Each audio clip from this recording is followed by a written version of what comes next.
Champlain, promenant l'étendard du Christ et du progrès. Dans les immensités vierges du Nouveau Monde, la France, l'œil tourné vers les altiers sommets, que l'avenir divin de ses rayons inonde, a laissé sur ses bords une trace féconde, que le temps destructeur n'effacera jamais. Pour jeter sa semence au sol de l'Amérique, pour asseoir un empire en des déserts sans fin, ces preux ont combattu, pleins d'une ardeur épique, les Indiens, les Anglais, la trahison, la faim, des bancs des Terre-Neuve à la mer de Baffin, des banquises du pôle aux pampas du tropique.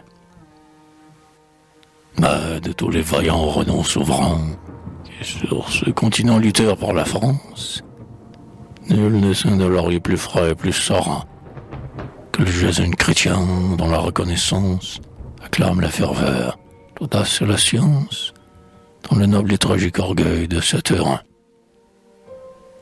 Fils d'un rude et hardi pêcheur de la Saintonge, Champlain grandit au bord du gouffre illimité.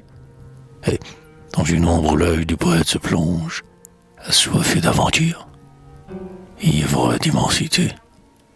En son adolescence et sa virilité, livra toute son âme au vaste essor du songe. Il rêva de sonder cette mer de cristal qui de colons avait bercé les caravelles. Il rêva de fouler le terroir boréal, d'y faire rayonner l'or des blonds de Javel. Et, pour planter la croix sur des cimes nouvelles, intrépide, il quitta le rivage natal.